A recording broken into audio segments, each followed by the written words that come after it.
आज हम श्रीदेव सुमन जी के जीवन पे चर्चा करेंगे और जो भी उन्होंने अपने जीवन में महत्वपूर्ण योगदान दिए और उनका जो कार्य क्षेत्र, उनके जो संगठन थे और जो कि आगामी परीक्षा दृष्टि से महत्वपूर्ण फैक्ट्स है, उन सभी फैक्ट्स को हम अपनी आज की इस वीडियो में कवर करेंगे।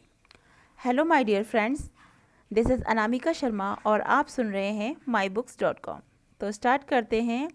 और स्टार्ट करने से पहले मेरा आप लोगों से आग्रह है कि आप लोग अगर मेरे चैनल पे न्यू हैं तो सबसे पहले मेरे चैनल को सब्सक्राइब कर ले, ताकि आने वाली सभी वीडियोस की नोटिफिकेशन सबसे पहले आप तक पहुँचे। तो स्टार्ट करते हैं श्रीदेव सुमन जी के जन्म से। श्रीदेव सुमन जी का जन्म 25 मई 1916 को टिहरी गढ़वाल के जौल गांव में हुआ था। इनके पिताजी का नाम पंडित हरिराम बडोनी था, जो कि पेशे से एक वैद्य थे। और इनकी जो माता थी, इनकी माता जी का नाम था तारा देवी और इनकी पत्नी का नाम विनय लक्ष्मी था।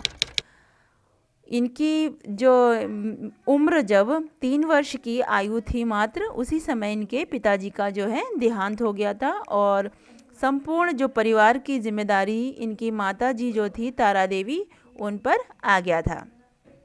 श्रीदेव सुमन ने अपनी प्रारंभिक शिक्षा गांव के ही एक स्कूल में प्राप्त की तथा उच्च शिक्षा के लिए वह देहरादून चले गए।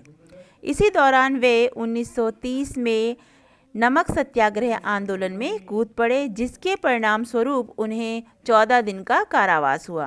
तत्पश्चात दिल्ली जाकर अध्ययन व अध्यापन कार्य के साथ साथ श्रीदेव सुमन जी ने सुमन साहित्य नामक कविताओं का एक संग्रह लिखा और उसे प्रकाशित किया।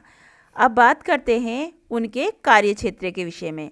सुमन जी ने 17 जून 1937 को सुमन सौरभ नामक 52 पेजों का एक संग्रह प्रकाशित किया। ये हिंदू, धर्मराज, राष्ट्रमत, कर्मभूमि जैसे हिंदी व अंग्रेजी के पत्रों के संपादन से भी जुड़े रहे। गणदेश सेवा संघ, हिमालय सेवा संघ, हिमालयी प्रांतीय देसी राज्य प्रजा परिषद, हिमालयी राष्ट्रीय शिक्षा परिषद आदि संस्थाओं की इन्होंने जो है स्थापना की।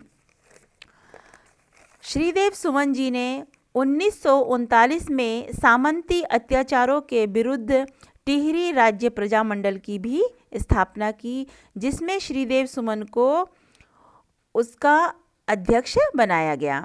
1942 में भारत छोड़ो आंदोलन में 15 दिनों तक उन्हें जेल में रहना पड़ा।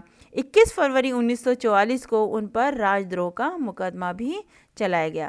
शासन ने उन्हें काल कोठरी में डाल दिया तथा राजनीतिक बंदी होने के बाद भी उन पर अमानवीय अत्याचार करते रहे और जो उनको जो भोजन दिया जाता था वो बेकार और ख़राब होता था और उनको पानी तक नहीं दिया जाता था।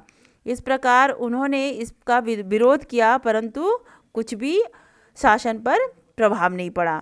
इसके कारण उन्होंने 3 मई 1944 में उन्होंने आमरण अनशन प्रारंभ कर दिया जेल में ही। शासन ने अनशन तुड़वाने का बहुत ही प्रयास किया, परंतु वे असफल रहे, पर वे अडिग ही रहे अपने इस अनशन में।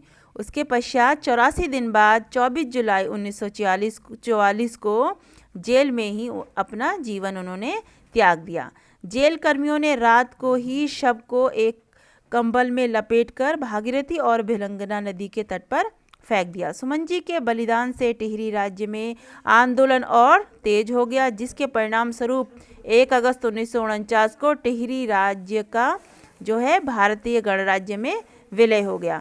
तब से प्रतिवर्ष जो है 25 जुलाई को श्रीदेव सुमन जी की जन्म दिवस को सुमन जी की स्मृति में सुमन दिवस मनाया जाता है।